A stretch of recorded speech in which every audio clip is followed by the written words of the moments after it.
the Florida Weather Center, I'm meteorologist Joe Lundberg. All right, thank you for tuning in. You're listening to The Source, WOCA. Thank you for tuning in. I think maybe our guest is on the line right now, and Robin will be here in just a second. We are going to talk about air quality, air pollution, and the Clean Air Act, and ozone pollution specifically. And I'll be the first to tell you this, that it's easy for me to see. I think we have him on the line. I'm not really sure, Robin. I think so.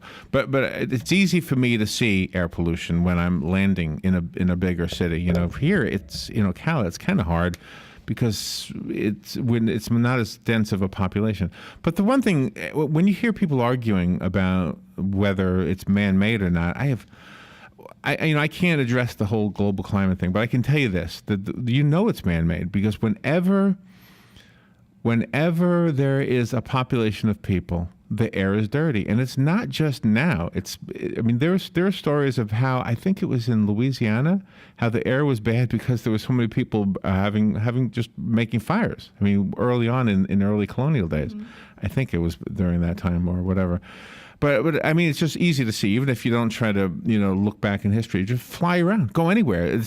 I say flying because it's easy to see it from the sky. As you're approaching LA, you see that dome of dirt in the air. You can see it. It's real easy to see. And that's just a layperson's observation. Scientists have looked at it way more than I ever will. And so let's talk to David Barron. I trust this is David on the phone. He is the managing attorney at Earth Justice, and he's going to talk to us about the solutions for protecting us all from ozone pollution and what he can tell us about the Clean Air Act. And good morning, David. I hope that's you. Yes, good morning. Good morning. Where are you right now? Where are you calling from?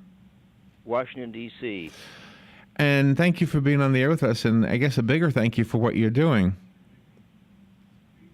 Well, thank you. I've lived with family and friends who suffer from asthma and lung conditions for many, many years, and so this is a personal concern to me as well as one that affects a lot of other people. So it's something I've been working on for a long time. So I'm ready to be educated a little bit because I don't know much about this, and in fact I know so little. I don't even really know what ozone is. So can I start there? What is ozone? It's what most people refer to as smog. It's the result of different kinds of air pollution from cars and trucks and factories mixing together in the air in the presence of sunlight and forming these ozone molecules, which are basically 3 molecules of oxygen, and the result is a pollutant that when you inhale it, it literally burns your lungs, and as a result, it makes it a lot harder to breathe, and especially for people with respiratory ailments like asthma, bronchitis, and COPD. We now know that ozone pollution is associated with people going to the hospital, emergency rooms, and unfortunately people dying early from this pollution that aggravates other conditions. Do we live in a big stew? Is the entire atmosphere? It's a dumb question, but I'm just going to say it this way. Obviously, we're all contributing to it in some way, but can you see it or measure it differently in different parts of the world? And how is it measured? In parts per billion? Is that how it's measured? Well, parts per billion, parts per million. It's different ways of doing it, but yeah, it's measured by monitors that we have that collect air samples in different communities and measure it different times of day. And it's generally worst in the daytime because, like I say, it's caused by the mixture of these chemicals in the air in the presence of sunlight. And so the worst times of day typically in most cities tend to be mid to late afternoon, when it's warmer and the sun's been out all day and the stew has been cooking. Yeah. Is ozone created naturally by lightning? It can be, and it occurs naturally from other sources too. But in the United States, most ozone, the biggest chunk of it, is the result of human-caused pollution. Okay. Would filters on smokestacks help? That's probably a simple way to ask the question, but I mean, would filters help in general? Well, I don't know about filters, but there are pollution controls that smokestacks can be added to smokestacks to remove ozone-forming pollutants. One of the biggest pollutants that causes or contributes to ozone is nitrogen oxides, and there are pollution control devices. They're catalysts. Roughly the same kind of thing you have on your car that help to remove these pollutants if you add them to factory smokestacks and power plants. So when we talk about mercury pollution, usually the answer is that yes, filters will trap it, but ozone is what, a smaller molecule, so it goes through the filters? Yeah, filters are not really the control method for ozone. For ozone, okay. Mercury is more of a particle, and so filters can work there. But for ozone, you need these more of these kinds of catalytic controls. The other big contributor to ozone is what are called volatile organic compounds, which are things like solvents and paints and varnishes and particularly solvents. And there, the controls often just involve making sure you don't have leaks. Okay. And that you use lower emitting compounds. We now have, for example, paints and solvents and so on that do emit less in the way of ozone-forming compounds. David, we need to take a little break. And so when we come back, I mean, it sounds like it's so cut and dried. It seems like if I had a smokestack that was contributing to the problem, I would say, oh my gosh, thank you for letting me know. What do I need to do to fix it? And I would just do it, unless, of course, maybe it was cost prohibitive, and then I would maybe try to resist that request to do that. So let's talk about that when we come back. David Barron is on with us. We'll be right back. The weather is brought to you by myfwc.com. Safe boating is no accident. We'll see a mix of sun and clouds today. It'll be warm with nothing more than a shower or thunderstorm in the area this afternoon. The high 82 to 86. Tonight, partly to mostly cloudy and mild with a shower in spots. Lows in the mid to upper 60s. Mostly cloudy tomorrow, breezy and not as warm with a couple of showers and a thunderstorm, the high 75 to 79. For Saturday, sunny, breezy, and cool with highs in the upper 60s. From the Florida Weather Center, I'm meteorologist Joe Lunder. Buried under receipts and confusing tax code? Let Crippen & Company help. They work hard to make the tax preparation process as painless as possible. With offices in Ocala and the Villages, their team is dedicated to helping clients with corporate and personal tax returns, bookkeeping for businesses, and estate planning for the future. Crippen & Company crafts a truly customized experience for each client's needs while alleviating stress and creating a big picture of your overall financial health. Call 352-732-4260 or visit crippencpa.com to get started. That was the sound of a tree falling. It could be your tree. You're going to have it trimmed, but never got around to calling Pride Tree Service. It could have fallen in a field, and now all you have to do is call Pride Tree Service, and they'll have it quickly out of the way for a great price. But don't wait until the tree falls. It may not fall in the field. It may hit your car, your house, or worse. So call Pride Tree Service today and avoid all those headaches before they happen. Pride Tree Service, 840-0750. That's 840-0750. Let's give it up for old asphalt and a new pair of shoes. Let's give it up for a good rhythm meeting a sweet melody. For a church cookout under clear skies. Let's give it up for good things coming together, like bundling your auto and other policies together with an Allstate agent, which can save you time and keep you better protected. Let's give it up for good. To receive your comparative insurance quote, contact the McDonald Agency at 622-2333. Located next door to Silver Spring State Park and a few minutes from historic downtown Ocala, our award-winning Holiday Inn Express Hotel and Suites of Silver Springs is the place to stay for a friendly, memorable, and fun experience. Enjoy our fast and free Wi-Fi, complimentary hot breakfast, and free parking. Whether you're in town for work or play, our friendly staff will make you feel right at home. That's the Holiday Inn Express and Suites of Silver Springs. Proud sponsor of College of Central Florida basketball on WOCA The Source. All right, 18 minutes after 11 o'clock. Thank you for tuning in. David Barron is on the phone. He's the managing attorney at Earth Justice. It says in my notes that he oversaw the litigation that led to the Environmental Protection Agency rule making to review and possibly set a new ozone standard of 60 or 65 parts per billion. I guess that's what that means, ppb.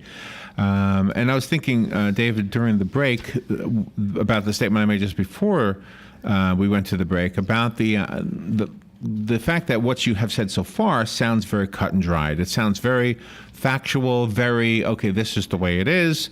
So if I was a manufacturer and I was looking out my window and saying, gosh, those smokestacks are contributing to this problem, let's fix this, I would go to some scientists and say, what can I do to fix this without closing down my operation? What would they tell me? Would they tell me, here's what you need to do? Would it cost a lot? And is there a whole lot of resistance to this? Yeah, well, there are a lot of available pollution control measures that are out there that manufacturers and businesses can buy to limit ozone-forming pollution. And this has been done in thousands of companies all over the nation for many years. I mean, we've known for decades that ozone is a health problem, and people have come up with a lot of good solutions. As I mentioned, there are different ways of controlling nitrogen oxides and these fumes that contribute to ozone. Different kinds of products you can use. So if you went to somebody and asked, what can I do, they would have all kinds of solutions. I'm sorry, you were going to... Well, that's exactly where I wanted to go. So there are all kinds of solutions. So why... It says in my notes here, so this is where my question comes from. In March of 2013, for missing the legally required deadline to review the 2008 ozone standards... Earth Justice sued the Environmental Protection Agency on behalf of the American Lung Association, the Environmental Defense Fund, Natural Resource Defense Council, and the Sierra Club. And then in April of last year, the U.S. District Court ordered the EPA to issue proposed ozone standards by December of last year and finalize the standards by October of this year. So what does that mean? Does that mean that the standards weren't in place and they needed to be in place, or somebody wasn't abiding by a ruling? They weren't complying with the law. The Clean Air Act requires EPA to review and update clean air standards every 5 years, and that's because the science evolves. People learn more as science and research progresses, and we find out more about the harmful nature of some of these pollutants. Well, the last time EPA finished a review of the ozone standard was more than 7 years ago, and it was 7 years ago. And meanwhile, we've gotten many more studies showing that this pollutant is more harmful than we thought, more dangerous than we thought, and so we're pushing for EPA to update the standards to reflect the latest science. Okay.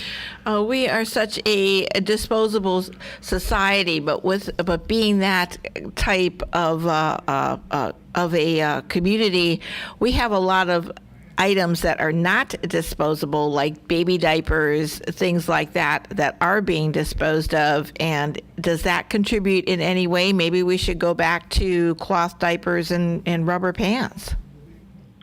Well, it depends on how you dispose of things. Certainly, from the standpoint of air pollution, if in some communities waste is disposed of through incinerators, and incinerators emit pollutants that can contribute to to problems like ozone.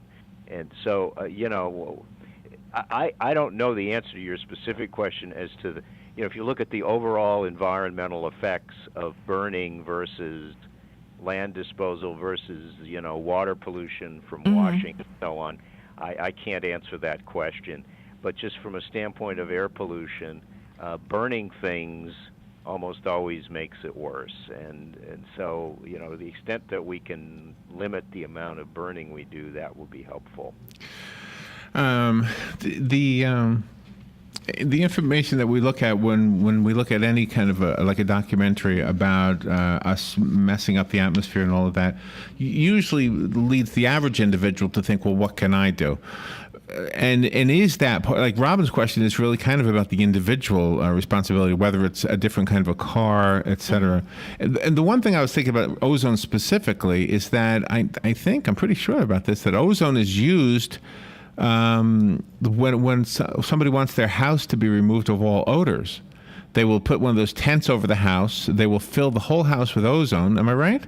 And that gets rid of the odors, but they always will warn you, everything in the house will be dead afterwards. So don't make sure there's, if there are mice in there, roaches in there, everything will be dead. So ozone is a very deadly gas. It's very dangerous, and the problem is, when you're having to breathe it day after day, week after week, year after year, and you have a system that is already compromised because of pre-existing asthma or other condition, it's even more risky. And that's why the Lung Association is pushing EPA so hard to strengthen the standard. One thing people can do, they care about this issue, is to call or write or email their congressman, congressperson, the EPA, the president, and say, we want clean air, and you should listen to the doctors. The medical professionals, the people who treat those who have lung ailments and other kinds of medical problems, uniformly are calling for much stronger ozone standards. And they do that because they see what happens on days when ozone levels are elevated. They see that more people come to their offices with wow, really? Gosh. And so we, and this is something you can't avoid. You can limit your exposure by staying inside, but no house is airtight, and you wouldn't want that to be the case. And why should people have to stay inside to avoid their right of walking around and enjoying the outdoors? Right. Well, but can we actually? Can you with some kind of an ionization or some kind of a device? Can you actually? Could the air outside my window have more ozone than the air inside my house? Well, the advice is for people who have compromised immune systems and lung ailments to stay inside on ozone days. So I assume that people who have researched this have found that there's, levels are probably somewhat lower inside, but it's not a panacea. You're still being exposed, right? And it conflicts with the other thing that we want people to do, which is to get out and exercise. The other group where this is really hard to limit the exposure to is kids. Kids have smaller lungs, and so they're at greater risk when you have air pollution out there. And yet kids spend more time outdoors than just about anybody. So, what are we going to do? Tell our kids not to go out and play? So on some of these high ozone days, that's what we have to do, and it's really unfortunate. Okay, I'm imagining that somebody out there is thinking this, so I might as well ask it. Nobody's called in to ask, but I'll ask it. We heard many times about a hole in the ozone layer. All right, in my mind, what that means is there's a layer of the atmosphere that is ozone, and it's designed to be that way. So if there's a hole in the ozone, and ozone is at the upper levels of the atmosphere, that would seem to say that ozone rises above the normal thing we call air, the atmosphere that we breathe. If it rises and there's a hole, wouldn't we want that? hope you don't think I'm actually encouraging this, but it sounds like it would eventually seal up the hole if we actually made more ozone. Well, no, it doesn't work that way. There are two kinds of ozone. There's what we call ground level ozone, which is at the level that we breathe, in the first few thousand feet of air above and at the level of the Earth.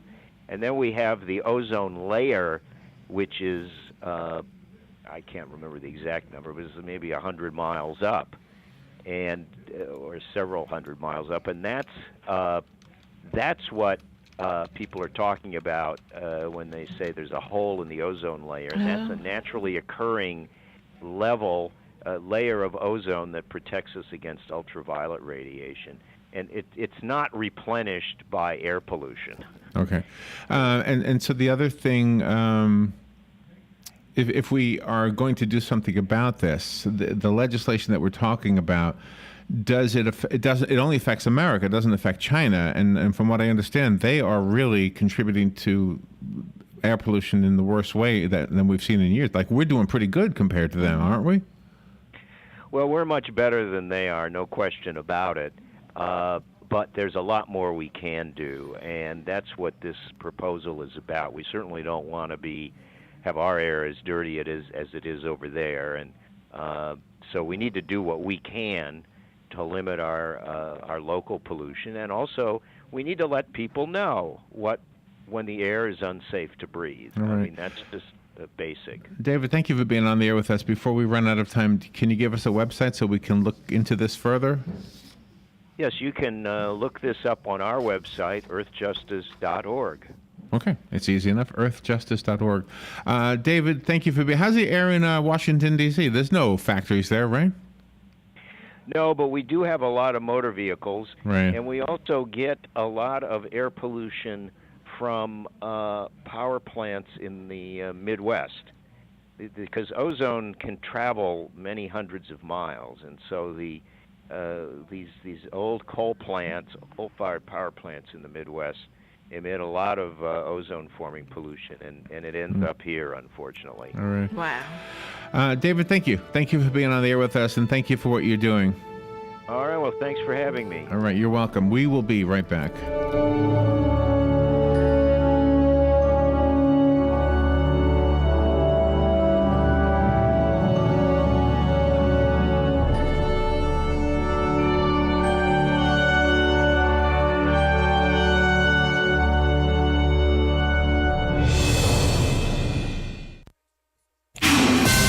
This is a Fox News alert. I'm Nalian Wu. French investigators say the co-pilot of the Germanwings flight apparently crashed it on purpose.